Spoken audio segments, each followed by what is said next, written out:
which is probably my second or third favorite. Salve Regina at the funeral of a priest or a cleric, deacon, priest, bishop, whatever. Salve Regina is always sung at the conclusion of the Mass. The bishop's standing at the altar and just right off the get-go, no organ, no nothing, he will sing it. And it'll blow your socks off to hear every priest sing it word for word in total unison. It's scary, beautiful, it really is. Anyway, we got the thing there, I'm gonna see if this works and we're gonna give it a try.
Okay, that was Salve Regina. We got it Latin. If you take those translations of a piece of paper, for those of you who don't understand Latin fluently, like most of them should be, but we're not. Anyway, I can pick up where we left off last week because we didn't finish the apparitions last week. We left off with Lourdes and Fatima. So we're going to get into Lourdes and Fatima, and then once we're finished with that, we're going to get into some of the prayers of Our Lady. That was one of them. And then at the end, we'll do a kind of just general wrap-up of where we were, what we healed, hopefully what we got out of this. All right.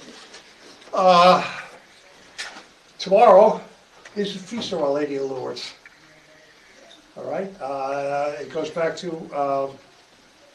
February 11th. It was her first apparition. She had, I think, 13 or 14. Let me just double check. I think she had 18 appearances. I'm sorry. She had 18 appearances to the young lady Bernadette Subaru. Bernadette Subaru is a 14-year-old daughter of a miller from the town of Lourdes in southern France. There were 18 apparitions of the Blessed Mother to Bernadette Subaru. She was described as the lady as wearing a white veil and a blue girdle. She had a golden rose on each foot and held a rosary made of pearls. After initial skepticism from the local clerics, these claims were eventually declared to be worthy of belief, and after a canonical investigation, the apparition became known as the Lady of Lourdes. The visions started to appear on February 11th, okay, and it continued basically almost on a, I wouldn't say daily basis, but every 2 or 3 days. And it went from 11th February through the end of February, March, and into April. As always with an apparition, the local church did not believe her. They just looked as though you're crazy, you're smoking something, you're hallucinating, whatever it is, but that could not have been the Blessed Mother who appeared to you. I mean, you're just a holy, you're just a lowly, whatever. Anyway, after a while, they started to believe. I mean,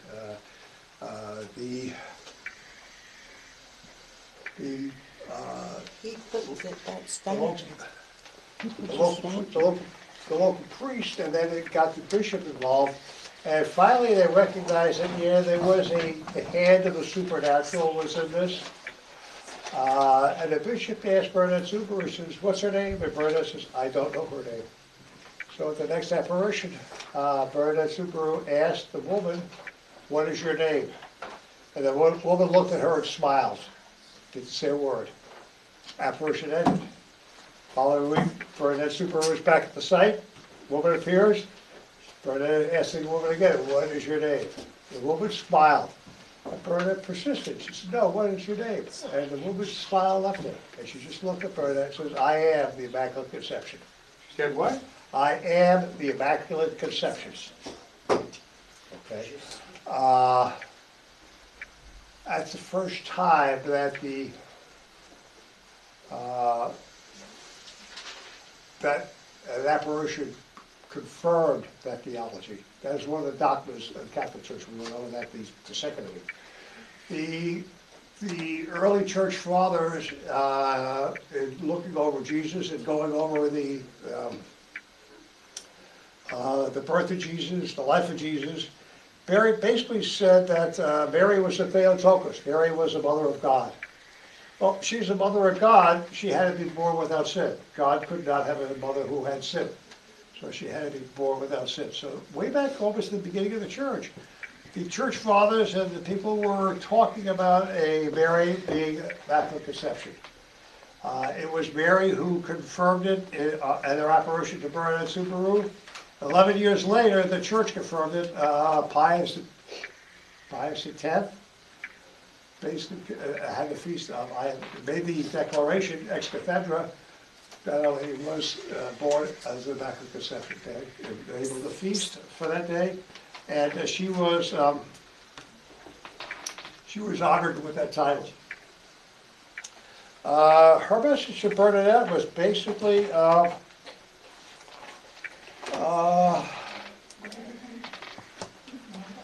prayer.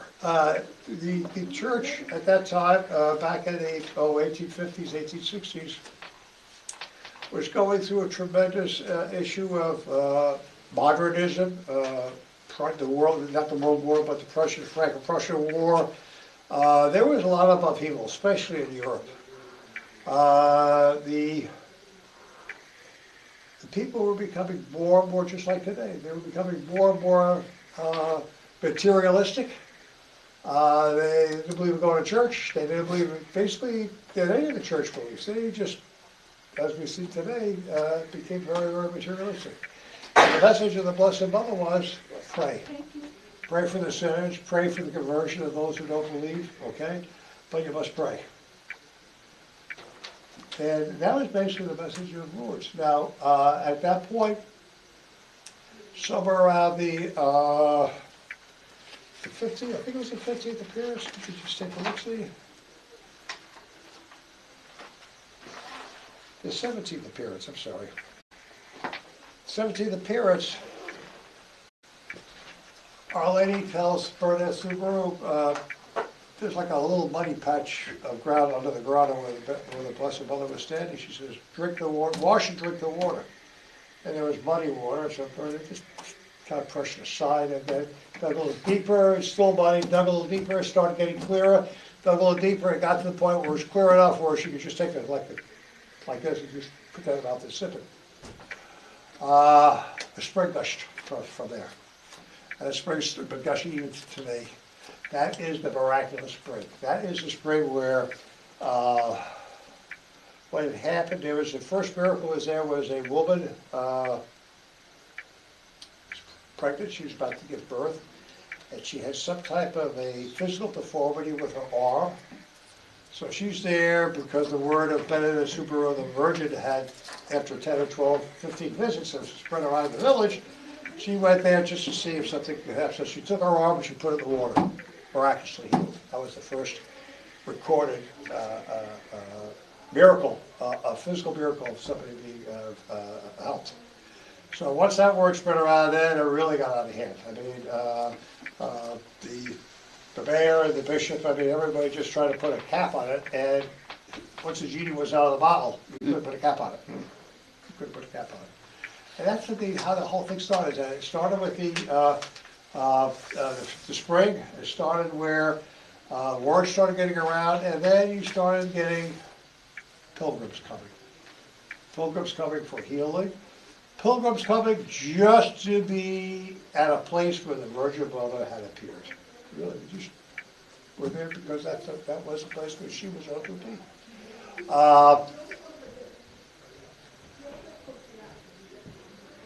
Other than praying, that was really the only message that was given. That was really the only message that was given.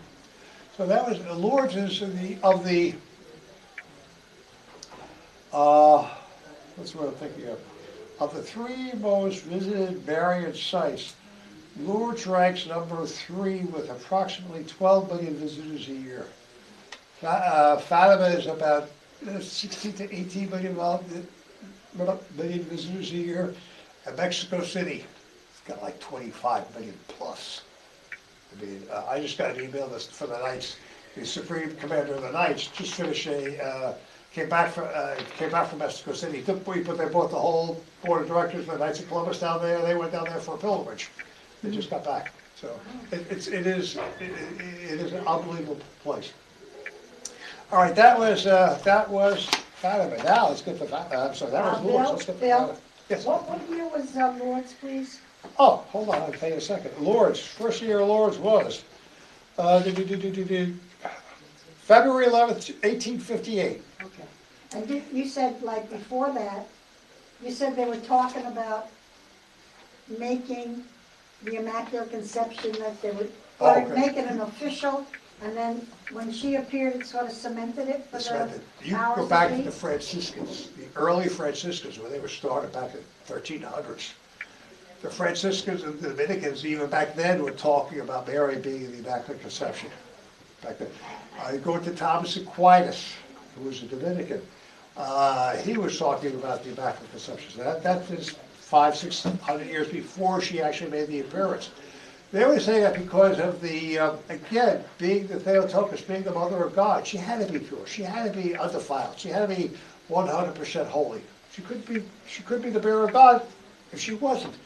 So that's why they gave her the title of the Immaculate Conception. Like I said, that was one of the 4 church dogmas that are held today about Mary. Immaculate Conception, the Assumption, the Theotokos, Mother of God, and the virginity, perpetual virginity. Those are the 4 things that are held. Okay, we'll go into Fatima.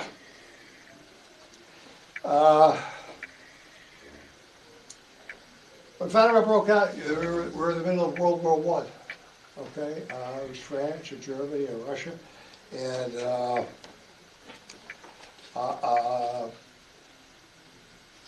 Pope Benedict XV, after 16, Pope Benedict XV made an appeal for peace. And finally, in May 1917, made a direct appeal to the Blessed Mother to intercede for peace in the world. Just over a week later, Our Lady began to appear in Fatima, Portugal, to 3 shepherd children, Lucia de Santos, age 10, and her cousins, Francisco and Jacinta Marto, ages 9 and 7. Fatima is a small village about 70 miles north of Lisbon. The Fatima apparitions began in the spring of the previous year, 1916, when the angel of peace appeared to the children 3 times to prepare them for the meeting with the Queen of Heaven. So the 3 children didn't see the Blessed Mother first, they saw an angel first. As they were looking after the sheep one day in the spring, a dazzlingly beautiful young man, secretly made of light, appeared and told them, "Do not be afraid, I am the angel of peace." He invited them to pray with him, the pardon prayer, and he said the hearts of Jesus and Mary were attentive to their prayers. The angel appeared to the children again in the summer, who was encouraging them to pray and to make sacrifice as a way of drawing down peace on their country. He also revealed that he was the guardian angel of Portugal. That's heavy. I really did you think about that. I mean, he says, I'm the guardian angel of Portugal. Don't know what's the time. The angel came a third time. He appeared before them holding a chalice in his hands. A host was suspended above it, from which drops of blood were falling into the chalice. The angel left the chalice suspended in the air and prostrated himself before it in prayer. He taught them a Eucharistic prayer, and then gave the host to Lucia and the chalice to Francesco and Giuseppe, saying, take and drink the body and blood of Jesus Christ, horribly outraged by ungrateful men. Make reparation for their crimes and console your God. The angel fell prostrate to the ground and repeated the prayer 3 times and then disappeared. And the children remained in prayer for a long time. It was about 6 months before the Blessed Mother even appeared to them. It's the angel, the guardian angel of Portugal.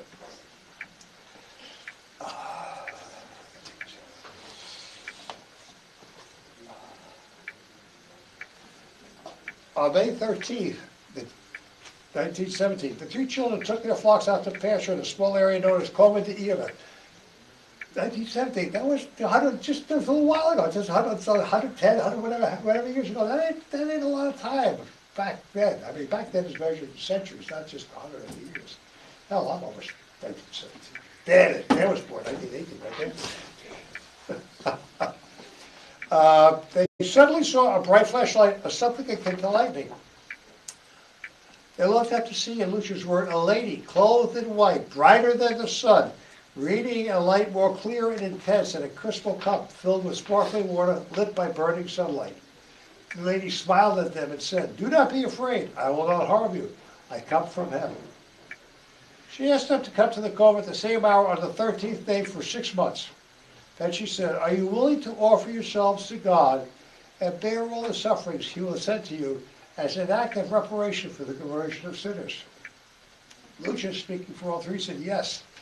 The lady replied, then you're willing to have much to suffer, but the grace of God will be your comfort. Lucia recounted at the same moment she opened her hands and streamed an immense light that penetrated their souls. They fell to the ground, repeating a prayer that was communicated to them. O most Holy Trinity, I adore thee, my God, I love thee in the most blessed sacrament. The lady then said to them, say the rosary every day to bring peace to the world and the end to the war. She began to rise, and then she disappeared. As word of the apparition spread, the attitudes of the local inhabitants ranged from skepticism to utter contempt. The children thereby suffered many insults. They would have much to suffer, just as the lady had told them. On June 13th, 50 people showed up in the COVID era.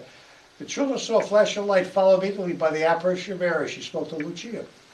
I want you to come on the 13th of next month to praise the rosary every day and to learn to read. Later, I will tell you what I want.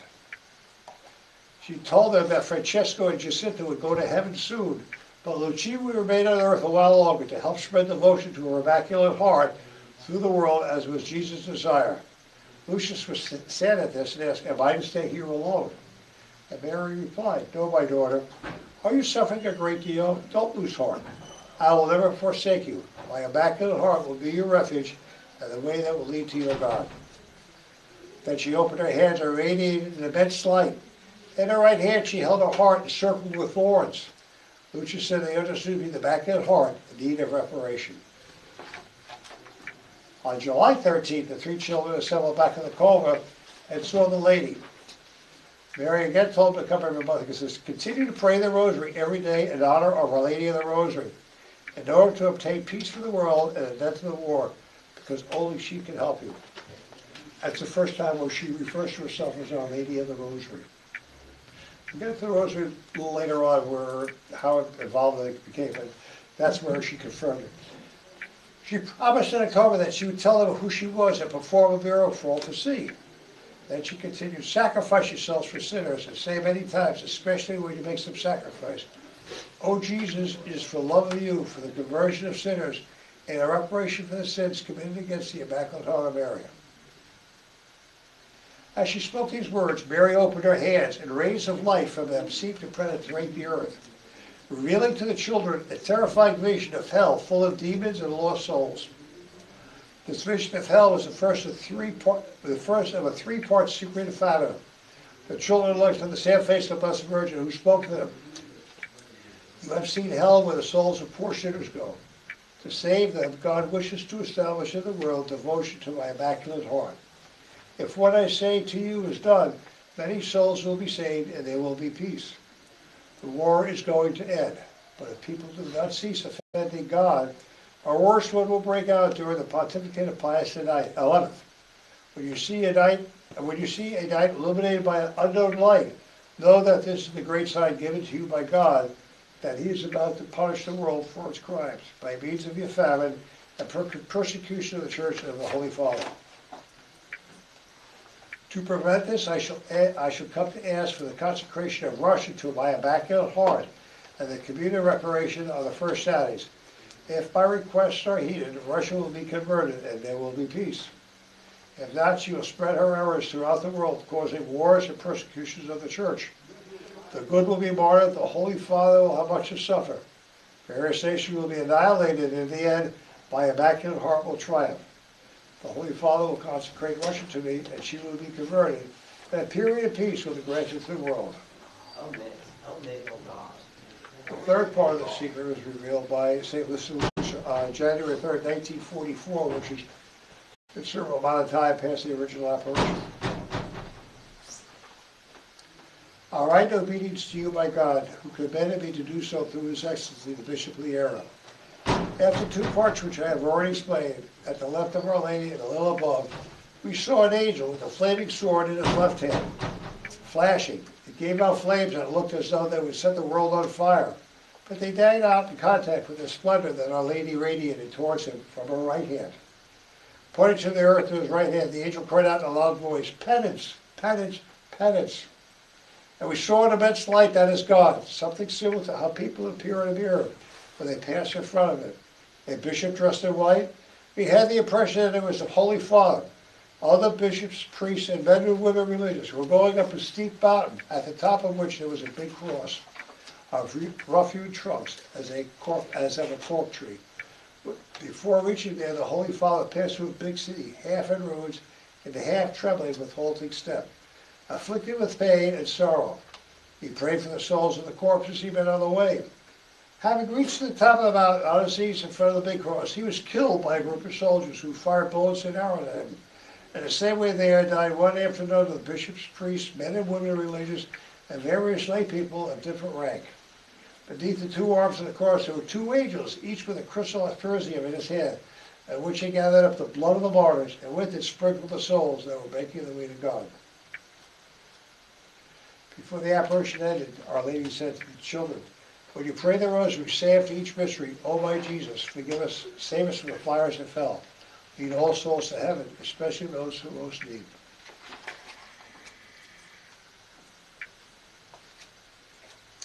On August 7, 1917, as August 13th approached, the story of the apparitions had reached the anti-religious secular press, and while they ensured that the whole country knew about Fatima, it meant there were many biased and negative reports.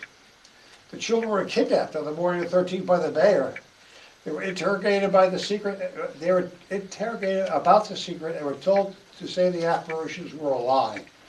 Despite their threats of death, they refused to comply or divulge the secret, saying they would rather die than tell a lie. Fatima was on August 15th, 2 days later. Late in the afternoon of August 19th, the Virgin appeared to the children in a place called Milanos, near Fatima. She told them to continue to say the rosary every day and to promise a miracle in October, stating that the miracle would have been greater had they not been kidnapped. Looking very sad, she said, "Pray, pray very much, and make sacrifices for sinners, for many souls will go to hell because there are none to sacrifice themselves and pray for them." With that, she rose in the air and disappeared.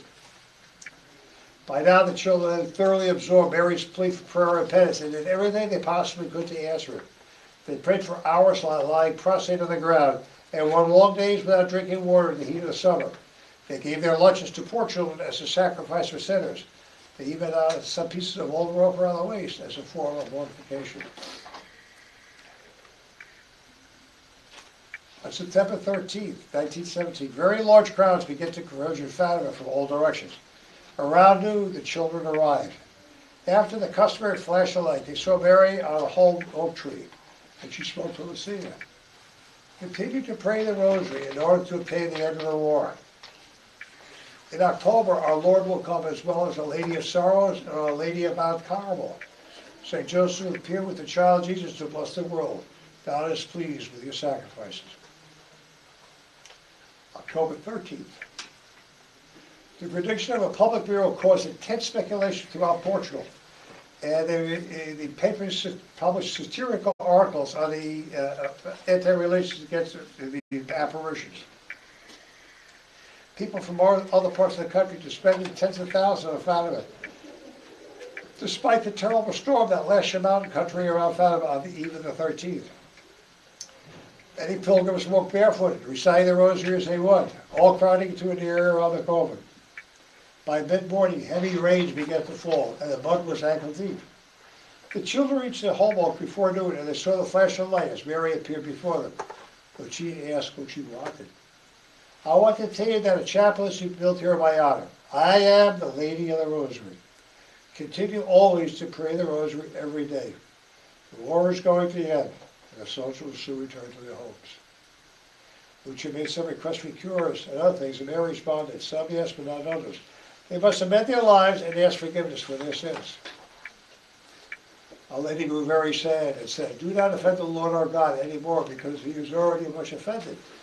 Then opening her hand, she made them reflect on the sun, and as she said, the reflection of her own light continued projected on the sun.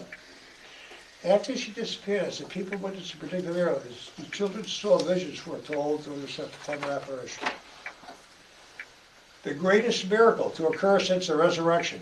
That's saying a lot. The greatest miracle to occur since the resurrection. I mean, that's major. It is also the only miracle ever precisely predicted as to date, time of day, and location. What probably known as the miracle of the sun, October 13, 1917, has come to be known as the day the sun danced. In the headline of the article in Osekolo, the local newspaper. During the solar phenomena, the sun whirled and zigzagged, casting colors about the crowd as it began to ascend toward the earth. The 70,000 people assembled cried out in terror, thinking it was the end of the world. After about 10 minutes, the sun returned to the sky. Then a howling wind began to blow, despite the leaves on the tree remaining still. The rain-soaked people were suddenly dry, and their clothes clean, and the ground was completely dry. Many physical cures of the blind and the lame were reported.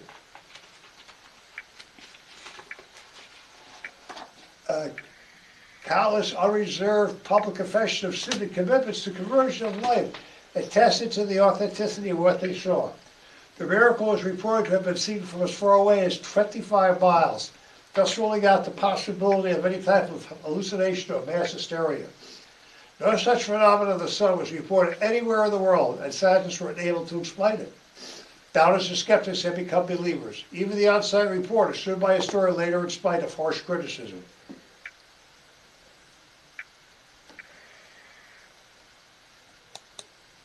The miracle was predicted, time, date, location.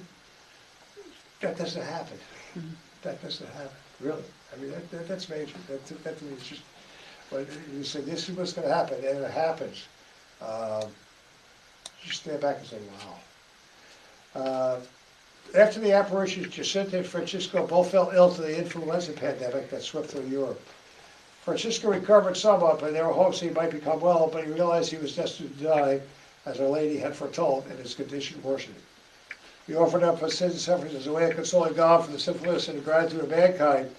On the day of his death, April 4th, he received Viaticum, his first Holy Communion, besides the precious blood given to him by the angel of peace, that at this point was still unknown.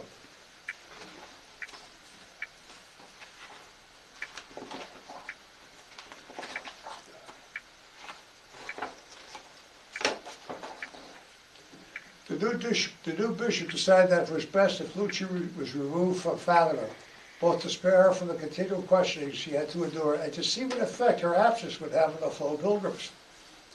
In May of 1921, at the age of 13, she was sent away in secrecy to a school run by the Sisters of St. Dorothy at Porto. She later became a sister of this congregation before joining the Carmelites. On December 10th, 1825, while the Dorothy convent in Spain, Lucia had another apparition of the Blessed Mother, this time with the child Jesus. She returned to ask the communion reparation we now call the First Saturday devotion, as she said she would during her July 13th apparition. Mary told Lucia to announce that she promised to provide at the hour of death the graces necessary for salvation to those who on the first Saturday of 5 consecutive months confessed, received communion, recited 5 decades of the Rosary, and kept her company while meditating on the mysteries of the Rosary for 15 minutes, with the purpose of making reparation for the blasphemies against her Immaculate Heart. On June 13th, Our Lady returned again to Sister Lucia, praying in the convent chapel in Spain. This time she prayed alongside a representation of the Holy Trinity. Mary spoke to her, saying, "The moment has come in which God asked the Holy Father, in unison with all the bishops of the world, to make the consecration of Russia, promising to save it by this means." Pope Pius XII consecrated the whole world to Mary's Immaculate Heart in 1942 and carried out a similar consecration of Russia in 1952, but neither of these fulfilled Mary's request at Fatima. This collegial consecration, united with the moral totality of the world's bishops, was finally carried out by John Paul on March 25, 1984. John Paul further emphasized the importance of Fatima by beatifying Jacinta and Francisco on May 13, 2000, during the Jubilee year. During the beatification ceremony, the third part of Fatima's secret was revealed, and the third millennium was entrusted to Our Lady of Fatima. May 13, 2017, 100th anniversary of celebration of Fatima, Pope Francis canonized Jacinta and Francisco. They are the youngest non-modern saints declared in the history of the Church. Their feast day is celebrated on February 20th. That's it on the apparitions. There are more, but they have not been canonically approved. Again, as I said last week, is that the era of divine revelation ended with the death of the last apostle. Anything after 90 AD, 95 AD is considered a private revelation. So the Blessed Mother could appear right here, and the church would say, that's cool, but it's private, it's not public. And no matter what you say, it would still be, they would publish it, but it would still be a private revelation, not a public revelation. All right, that goes for whatever. Dan has a question. I'm sorry? Dan has a question. I'm sorry. Are you gonna get into Medjugorje? Nope. Wouldn't touch it with a 10-foot pole. What? Wouldn't touch it with a 10-foot pole. It's like Social Security in the election. I mean, you could be I was for under the impression that the church recognized that. No, it has churches not recognized. Churches not recognized. That has not come out of Rome. The only way churches can recognize it is for the Congregation Doctrine of the Faith to certify that it is in fact an apparition. They have not done that yet. It is in the last stage though? It is the last, but they haven't done it, so until they do but it, in 2017, they did put out a thing that they thought it would be totally. You're right, but until they do it, I can't stay here and say they've done it, okay? I gotta. No, I'm just saying, you know, it's not like it's totally. I agree with you, it's- but yeah. I have a responsibility, and my thing is I Yeah, gotta, that's fine, I just gotta saying. come along, but it's on the burn, it's coming, but as of right now, it's not official. How's that? Everybody? Yes, So, ma'am. so what year was Medjugorje? 2000 something, right? No, it goes back before that. Huh? Oh, before that? Late 80s, I think, wasn't it? 1980? Okay. She's, well, I read the book on it. God, that's a good question, I don't know. I don't think it's. It's more than 20 years old, I So know in that. other words, you're going from like, what, so the last one was, 1917. yeah, 1917, that's a big, long time.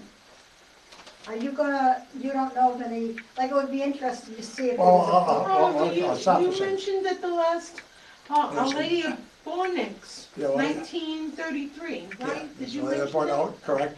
There was also a local bishop approved apparition out in Green Bay, Wisconsin. This was Oh, about, I yes, think yes, about yes. 10 or 12 years ago, I mentioned last week. Yeah, When word of an apparition appears, the local bishop under due diligence and investigation and everything else can say, yes, I think it was an apparition of the Blessed Mother. That doesn't mean it's official by Rome. Rome hasn't spoken, so the bishop can say anything he wants, but it's local. For rope to speak, it's best worldwide, but if it's local, it's a bishop.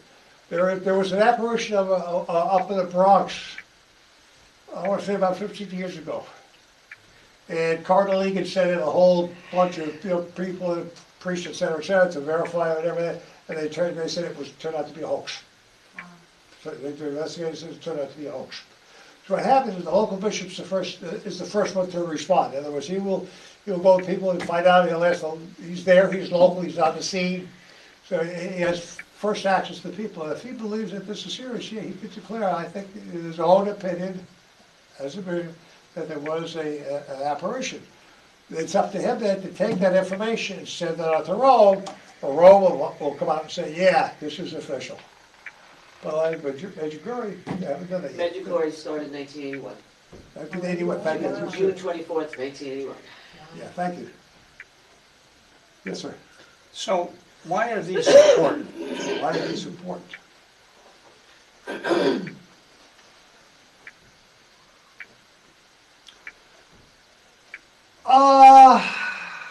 I want to give you an answer, but I gotta give you the answer. Back in the summer, I felt the call to teach a class on Mary. I have never been a big on Mary. To be honest with you, I've never been big on Mary. I felt the call to give it. Okay. Yeah.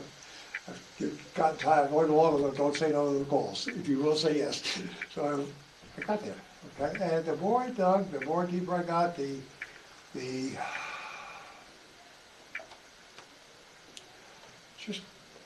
more I felt. I could feel the presence of Mary. And it got to the point now where you say, what does it mean? Well, it's a need for me as a religious person, if I say, to connect. Our Lady Guadalupe. I didn't know anything about Our Lady Guadalupe until I started this class. I started doing the research. And I gotta tell you, she blew my mind. Just absolutely blew my mind. Lourdes okay, Fatima okay, but Guadalupe is what did it to me. I mean, I got into Guadalupe and this is the real thing. This is the real thing. And so what happens is that what purpose does it do? It just brings me closer to God. For example, I never used to carry these. Now I do. Why? I don't know. A year ago I didn't carry them. I carry them today. It's just part of relationship, you might say. It's part of a acting on my part, okay, where I can't tell you anything because it's a lot of it's emotional, a lot of it's dealing with the heart. Okay, you can't explain something like that. You can't explain it. But what happens is that, yeah, as I started getting into this, I got deeper and deeper, and I says, yeah, you've been avoiding this for a half your life or whatever. It's time to get close to your mother again. And that was it. Like I said, when I got to Guadalupe, absolutely blew my mind. Absolutely blew my mind. Fatima, I knew about Fatima, I knew about Lourdes. I didn't know about Guadalupe. That blew my mind. So it's just, why do I do it? I don't know. I can't answer you. I honestly can't answer you. All I know is, for example, I firmly believe I was called to give a school. I've told a lot of people, I gave my last class a year ago. I've retired, hung up the sheet, no, I got one more under my belt, and the reason because I felt called to do it. I did. Good discussion. All right, yes, ma'am. You're smiling, so what's the I'm matter? smiling because 10 years ago I wasn't saying the rosary either. I was so concentrated on the Lord. That's where I was. And then all of a sudden, like I started just, I think Fatima, the whole celebration of the 2017 100-year anniversary of Fatima, that's when I started reading more and everything else, so I think. But I did want to ask you, I know you're a good Irishman, all right? Our Lady of Knock. I smell a rat. So, in all these apparitions, which I'm defining an apparition as the Blessed Mother has a message for her What was the children. purpose of the apparition is my question. Huh? What is the purpose of the apparition? Right, to bring a message from God to the people. And for the most part, it's all very singular. But Our Lady of Knock is very different. because we have a sighting of Saint Joseph and Saint John the Saint Evangelist. John the Evangelist. I want to know how they do it, St. John the Evangelist, by the way. That's my question. I like to know how they do it, but that's just minor And dressed in detail. a bishop's garb. Like, yeah, he was technically a bishop, you know, because he was one of the 12 apostles. And in the hierarchy of the church, the apostles went on to become the bishops of the church. But in the meantime, shepherds of the church, but in the What meantime, happened- he was dressed like a I give bishop. you one better than that. Go across the Irish Sea to England. Our Lady of Walsingham, back in the 1200s. No, that's England. Yes. Our Lady of Walsingham, 1200s, okay? Uh, Very interesting read, because the way it is now, they redid the church, it was taken over by the Protestants, there's half the church was burned, to make a long story short, they rebuilt everything, so the Anglicans, the Church of England has got the main part, they gave us the coat closet to Islam, and then the chapel outside is for the Catholics. They call that the slipper chapel, they call that, Our Lady Slipper Chapel. So I got on this piece of ground, all honoring Our Lady of Walsingham, I got Hindu, I got Muslims, I got Catholics, I got Church of England Catholics, all praying to the same person. Yeah. Now, the problem I have is, why did she appear the first time? What was her reason for her? I can't find any of those details. She appeared, obviously, there is enough evidence floating around, evidentially, that they can't confirm it. What was the message? I don't know. Some of these other private ones, they're private to a person, they know, but what was the reason for it? Now, Our Lady of Fatima, pray the rosary, because if you don't, all hell's gonna break loose. Yep.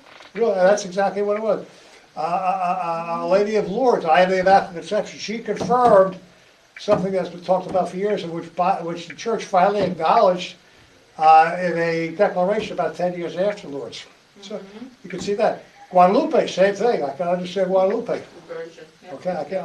Okay, she doesn't say much. What she did says a ton is ton. What she did says a ton. But the rest of it, I don't know. Okay. I'm not a theologian. I mean, it's there somewhere in writing, I just don't know. I have looked through all the books. By the way, you got another suitcase of books for me. Each time she appears, she says why. She tells Not all me the time, why, except this one you just Not said. all the time, not all the time, no. She will appear, like I said, Fatima and Lourdes, she's very specific, even like I said, some of the early ones, there is no thing, it's more of an individual operation, there's nothing really that says pray for the world, pray for peace, you really don't see that. Now again, I have not dug deep, so what I'm saying is highly suspect because I haven't done the research. Really, I haven't done the research. But just from the little I've seen, it's only not recently, the last 3 or 4 apparitions where she comes out with a message. Before that, not really. Yeah. Okay, you guys want to take a break? I'll tell you what, a little bit more, yeah, take a break, take a 5-minute break, Okay. okay? Here's my money, son. Is it on your toe? Yeah, I had a A biopsy. biopsy, put on your toe? Was this Bill's? That was Bill's, yeah, but he gave it to me, so No, You what wanna I'll do give is, it this? no, I'm gonna take a copy. it's and just return very it. interesting.